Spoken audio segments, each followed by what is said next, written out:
We're reading the book I Am Ruby Bridges, and it is also a autobiography, and that means that Ruby Bridges made the book. The illustrator is Nicholas Smith. I am Ruby Bridges. When I grow up, my work will be precious. I will be a bridge. I will bridge the gap between black and white, and hopefully between all. I suppose some things in life are just meant to be. 1960.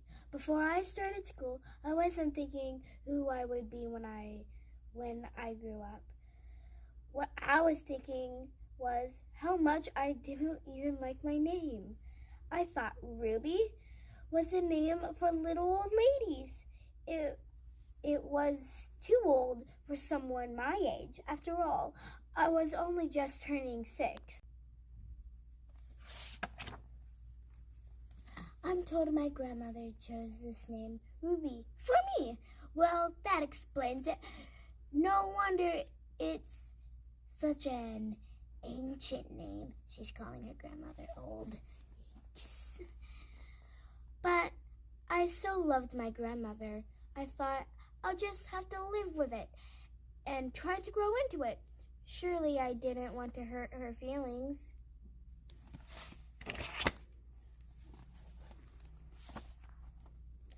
So, there I was, almost 6, born in 1954. I'm told that was a very important year because of the landmark. Cause Brown v. Board of Education. That was when the court banned segregation in schools.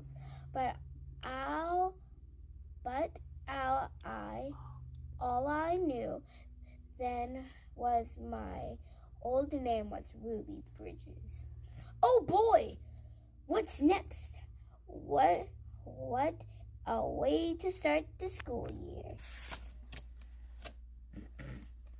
Oh well, how bad can it be? I thought.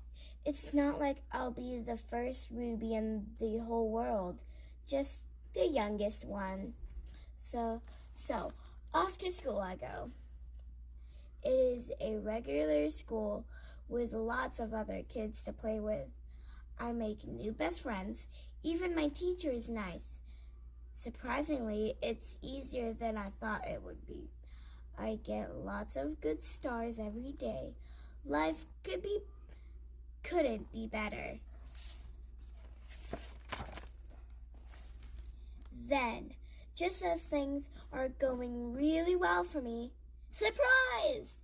I found out my parents have decided I am switching schools to a better school, they say, with better opportunities. But first, I must take a test to get in. Opportunities. What are opportunities anyway? I thought. And why do I need them? Especially if a test comes with them.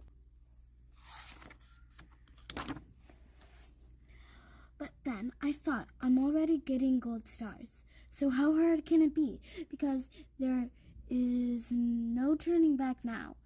It's what my parents want for me. Opportunities.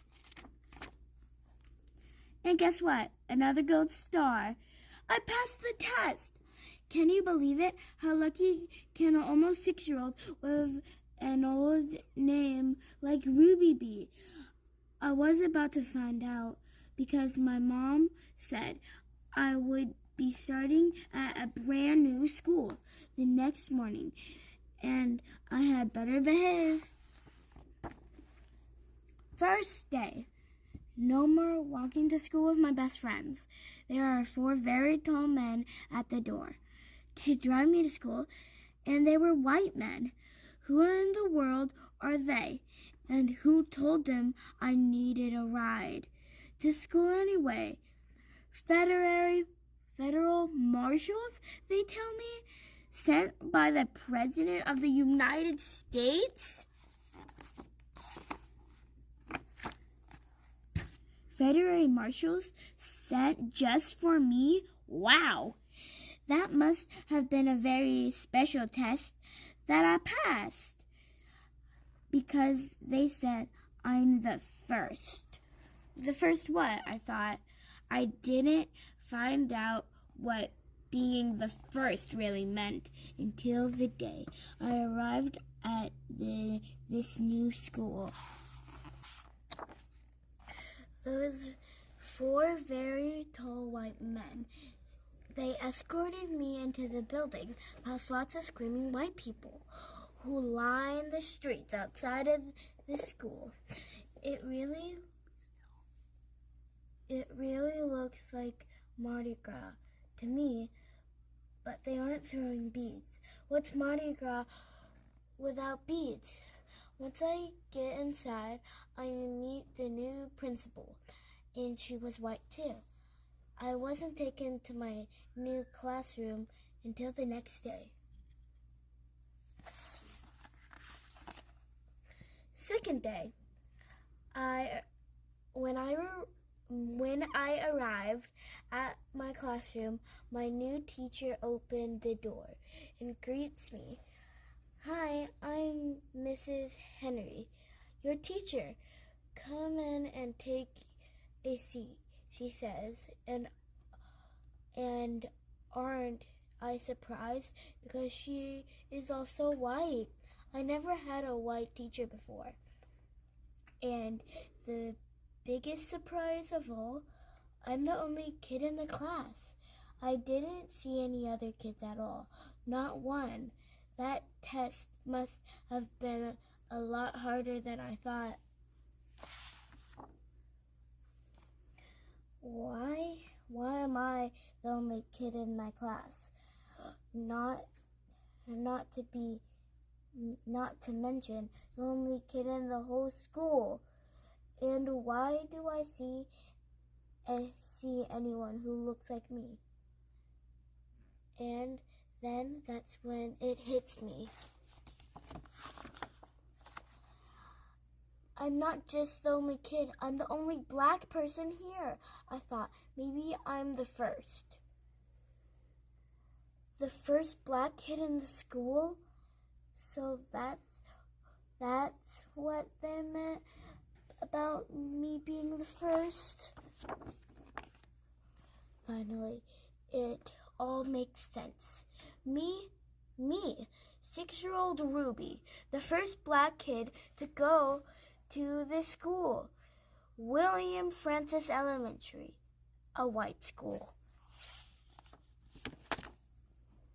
When I asked my mom, she said yes, it was an all-white school until the laws changed when Brown v. Board of Education won their case in the Supreme Court. Now all black kids can go to any school they like, alongside white kids. I, Ruby, being the first, hoped to make that possible. And that's a good thing for black kids, for white kids too, for all kids, once they finally get there. I just want to know one thing. When are they coming? Because I know they're just like me, who carries that color we are. Who cares what color we are? I'm just happy Brown v. Board made it right. School is just school and kids are just kids. I'm sure they'll all show up soon enough. I can't wait. I guess being 6 with an old name like Ruby isn't so bad after all. I suppose some things in life are meant to be. I am Ruby Bridges, the first. Hi, the reason I like this book so much is because Ruby Bridges was born in 1954. That's when my grandmother was born. I know you think that took place a long time ago, but it really didn't. So, and my family is very diverse. That means my mom is white and my dad is black. That means me and my brother are mixed. Now different schools can be mixed and diverse. Our community is diverse, and a lot of that happened because of people like Ruby Bridges.